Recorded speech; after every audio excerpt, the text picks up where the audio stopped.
Boa noite. Ao som pesado do AC/DC, o cartão verde mostra o equilíbrio do Campeonato Brasileiro e os 8 clubes que estariam classificados para a fase final, caso esta primeira fase terminasse hoje. O Cruzeiro, primeiro colocado com 30 pontos, Palmeiras, que ontem perdeu a invencibilidade no campeonato, o Guarani, o Atlético Mineiro, o Sport Recife, o Atlético Paranaense, o Grêmio e o Juventude. 2 times de São Paulo, 2 de Minas, 2 do Rio Grande do Sul, 1 do Paraná e 1 de Pernambuco. Faz tempo que o Campeonato Brasileiro não era tão equilibrado e tão disputado. E para falar do Campeonato Brasileiro, temos conosco o zagueirão Kleber do Palmeiras e o atacante Luiz Miller, sucesso no esporte.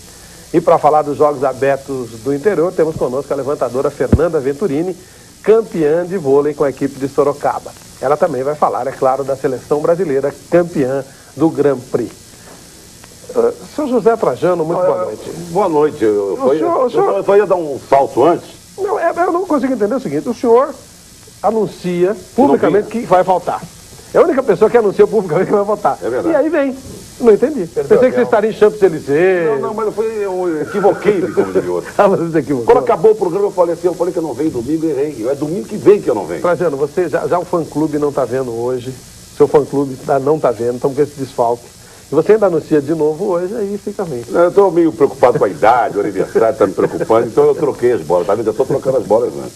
Eu queria abrir falando aqui, como grande torcedor do Ameriquinha do Rio, falando de cadeira para os torcedores do São Paulo, do Flamengo, do Vasco, do Fluminense e do Internacional, para não falar de outros grandes clubes brasileiros. Eu sei o que é sofrer, gente. Eu sei, o meu time há muito tempo perde, não está nem na Série C do Campeonato Brasileiro, apanha, quando jogava, apanhava, no Campeonato Carioca apanha, na segunda-feira todo mundo pega no meu pé. Eu sei o que é passar por isso.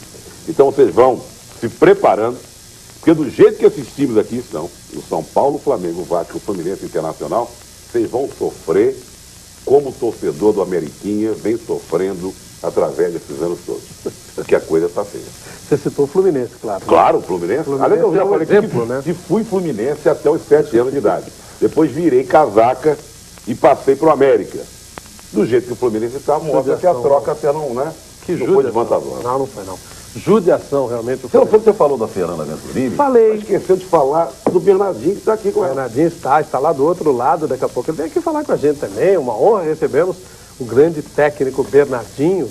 Tá pegando o Bernardinho, né? Dizem que das duas seleções, vamos aguardar, né? Principalmente da seleção feminina. Já obrigado por estar aqui com a gente, Bernardinho. De treinar um treinador das duas seleções? Acho que não nunca, dá, né? Mas acho que não dá, né? Que eu me lembre... Dá um treino na segunda-feira de manhã para um, segunda tarde para o outro. Mas enfim, está aqui o nosso técnico, medalha de bronze nos Jogos Olímpicos. Boa noite, Juca Kifuri. O Trajano levantou bem essa coisa do grande. Levanta bem aqui, a Fernanda Venturini também. Esses esses grandes clubes brasileiros aí, que Flamengo, São Paulo, Corinthians e o Fluminense, que o Dr. Francisco Horta, eu conversava com ele outro dia, e ele assiste o Cartão Verde sempre no Rio de Janeiro, e ele preocupadíssimo, temendo que se o Fluminense cair, o Fluminense pode até parar com o futebol. O que você poderia dizer pra gente? Assusta, não assusta, Juca? Boa noite. Boa noite. Eu acho que sim, quer dizer, o que está acontecendo com o Fluminense é mais ou menos a crônica de uma morte anunciada, quer dizer, tricolores tradicionalíssimos há anos vem chamando atenção para o lento e gradual empobrecimento do Fluminense, que é sem dúvida nenhuma dos clubes mais tradicionais do país, se não for o mais tradicional. E há muitos tricolores que há tempos vêm prevendo uma coisa que pode parecer uma heresia, mas que à medida que o tempo vai passando e a gente vai se aproximando do século XXI, não sei não se não vai ser verdade rapidamente, que é a, sem trocadilho, a fusão, eu não falei flusão, eu falei a fusão do Fluminense com o Flamengo. Que já começou assim, né? Sim, um veio do outro. Um veio do outro. Né? Você imagina que isso possa acontecer um dia? Eu imagino que isso possa acontecer. Você conhece o futebol europeu como você conhece. Flávio sabe que, exceção feita à Inglaterra, é muito pouco comum você ter grandes cidades com mais de um grande time. Né? A Itália, você ainda tem o fenômeno Juventus de Turim e o Torino, e o Torino cada vez menor. Né? Milão, você tem Inter e Milan. Né? De Roma, você tem a Roma, mas a Lazio também cada vez menor, não é isso? Aqui no Brasil a gente tem uma circunstância mais ou menos parecida com a da Inglaterra. Você tem em São Paulo 4 grandes, no Rio 4 grandes, mas enfim, eu tenho a impressão de que o Fluminense caminha para isso. Puxa vida, isso seria uma coisa estranhíssima, né? Realmente uma coisa estranhíssima.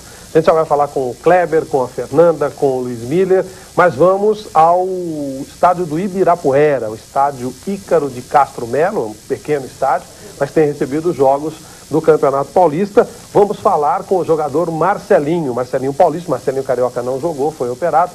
Boa noite, Marcelinho, tudo bem?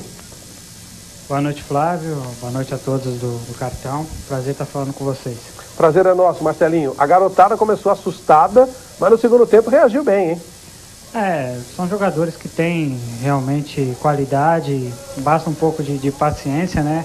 Infelizmente o momento não tá sendo de muita paciência, mas a gente tem que trabalhar dentro de campo e conseguir o resultado. Ô Marcelinho, o fato de você ter suportado o jogo todo significa que você vai para a seleção, então? Graças a Deus, né? Eu tive uma lesão aí de 10% do músculo adutor, isso saiu na ressonância, eu não participei do jogo na quarta-feira, mas graças a Deus não senti nada na partida e continuar o tratamento hoje à noite em casa e se Deus quiser vai correr tudo bem na seleção.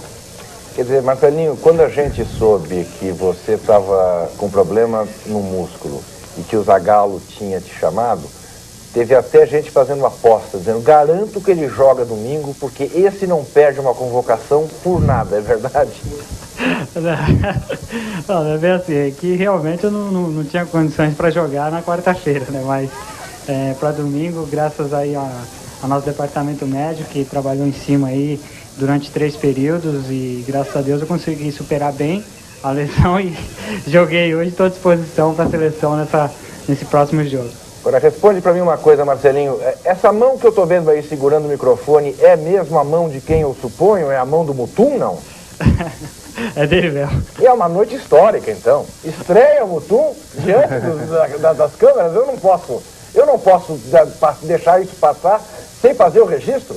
Grande Mutum. É o tão falado Mutum aqui, né? Nos bastidores, o produtor do Cartão Verde, José Henrique da Cruz. Marcelinho, obrigado a você. A coisa foi complicada, a torcida vaiou, foi difícil, mas vieram os 3 pontos e ainda dá tempo de reação. Realmente, acho que o mais importante foi a vitória que colocou nós de volta aí no bolo de classificação. A rodada também nos ajudou bastante, né? Alguns resultados. E agora é continuar com essa mesma força, aguardando a vinda desses jogadores que tomaram o cartão, para que a gente possa trabalhar aí com o professor Nelsinho e acertar os detalhes para o jogo de domingo. Legal, muito obrigado, Marcelinho. Daqui a pouco a gente volta de lá do Ibirapuera com o nosso produtor do Cartão Verde e mais jogadores dessa partida. Você viu que ele parecia uma estátua com aquela mão no microfone, levou a sério. Parecia os meninos do Corinthians quando começaram hoje o jogo. O Teco, o Marcos Alemão, tremendo e tal. O que mais me chamou a atenção, Trajano, é que ele estava de barba feita. Você não e apareceu ao vivo no Sim, que coisa bonita. Claro, esse é um momento histórico do Cartão Verde. Boa noite, Kleber. Ontem o Palmeiras perdeu para um grande time. O Atlético Paranaense está jogando um futebol de primeiríssima linha. Em algum momento o Palmeiras tinha que perder. Seria demais perguntar, perdeu na hora que podia e tal, ou realmente dava para aguentar um pouco mais disso? Boa noite, obrigado pela presença, Kleber. Primeiramente, boa noite a todos da mesa, boa noite aos telespectadores. Acho que o momento para perder ele não existe, né? Perdemos uma partida, mas eu acho que tem muita coisa ainda pela frente. O Palmeiras segue ainda praticamente como líder, né? Porque tem um jogo a menos, falta ainda o jogo contra o Corinthians, que é o clássico. E vamos dar sequência no trabalho, porque eu acho que foi um jogo bastante difícil diante do Atlético Paranaense, uma pressão muito grande. Tivemos a desvantagem de tomar 2 gols logo de início da partida, e isso complicou um pouco, houve uma pressão muito grande, mas o Palmeiras, dentro do próprio jogo, ainda demonstrou um volume de jogo muito bom e criando até oportunidades de fazer gol. Você falou em pressão, e é uma pressão num sentido bem legal, né? É um caldeirãozinho, mas parece que é tudo numa boa lá no estádio, né? Não, com certeza, não teve nenhum problema com a torcida, só mesmo procurando incentivar a equipe local, caso for o Atlético Paranaense, e uma coisa normal. Agora, você falou aí, Kleber, falta um jogo, o Palmeiras tem um jogo a menos que o Cruzeiro, falta um jogo contra o Corinthians. Tem alguma esperança de ganhar esse jogo do Corinthians com o Deco, Joel, Alemão? Você está sabendo do novo esquema do Corinthians? Não, a gente respeita, né, independente de qual jogador que está jogando, né, Ju? Você sabe que nós somos profissionais, do lado de lá também existe também profissionais, jogadores que estão começando, mas que existe um respeito muito grande por parte do Palmeiras, como o respeito existe por toda a equipe do Campeonato Brasileiro, porque é um equilíbrio muito grande, né, nesse Campeonato Brasileiro. Então, os números aí da classificação aí, pode dizer isso muito bem. Boa noite, Luiz Miller. A gente falou, o Kleber falou em respeito, e quem merece todo o respeito de todos nós é esse Sport Recife. Que trabalho maravilhoso está sendo feito, tem um trabalho muito bom de base, de revelação de garotos. E o Luiz Miller, de novo, fazendo muito sucesso no futebol brasileiro, como já fez no futebol lá do Japão. Boa noite, Luiz Miller. Dá para sonhar com esse esporte ganhando de novo um campeonato brasileiro, como em 1967, Apesar, 87. O Juca não deixa. Ele não deixa, mas foi campeão. Aliás, antes do Luiz Miller falar, o Marcelo Alvarenga, Jaboatão, Pernambuco... Está perguntando quem foi o campeão. Não, ele pergunta também de novo quem foi campeão em 87, mas vocês não tratam bem o esporte. O esporte é uma realidade, não uma zebra. Precisa falar mais do esporte. Está aqui. Luiz Miller. Então, Luiz, esse time surpreende ou realmente é uma coisa que estava planejada? Como é que foi essa história de Sport Recife desse jeito, jogando esse bolão todo? Bom, primeiramente, boa noite a todos da mesa, né? Satisfação muito grande estar representando um clube como o Sport. E é muito grande, para quem não conhece. Tem uma estrutura formada muito boa para ser do Nordeste, que é um preconceito muito grande. E eu, como jogador vivido, passado por muitas equipes do Sul, posso dizer que realmente é um clube que tem muita estrutura e dá muita condição do profissional chegar e desenvolver seu potencial. Então, a gente está muito consciente do que a gente está fazendo. Não é surpresa para nós, porque a gente sabia do potencial que nós tínhamos. A equipe, em cima de um campeonato pernambucano, foi formado, mais com 3, 4 jogadores de experiência de campeonato brasileiro. E esse grupo se formou e com um comando muito bom do professor Hélio dos Anjos, se encaixou as peças e está formando aí e produzindo um futebol que para muitos chega a ser estranho, né? Mas para nós lá, está em cima do que a gente sabia que nós tínhamos capacidade de produzir. O Luiz Miller, me diz uma coisa, eu sei que lá em Recife, junto à torcida do Rubro Negro, eu não gosto assim de muita popularidade e tal, por causa dessa discussão sobre o título de 87. E sei também que o Cartão Verde tem muita assistência lá em Recife, e que o Flávio Prado e o Trajano são muito queridos lá. Mas não sabia o ponto... Não, o torcedor do Santa Cruz, do Náutico e tal, até que gosta de mim. Mas o do esporte tem essa questão, que nós vamos fazer o quê? Eu até disse, quarta-feira passada, entrevistando o técnico Hélio dos Anjos, lá no meu programa na CNT, que eu vou torcer para o esporte ser campeão, porque o Corinthians não tem muita chance mesmo, e aí eu vou poder comemorar um título junto com a torcida rubro-negra, né? Mas eu não sabia que chegava ao ponto que chegou. Como é que se chama a rua em que você mora em Recife, Luiz Miller? José Trajano. Que isso? Que maravilha! É coincidência, não? Tá certo. Não, mas que velho, parabéns. Eu sabia que eu tinha sido imperador de Roma, agora Rui e Recife, eu não sabia não. Impressionante. Que maravilha, hein?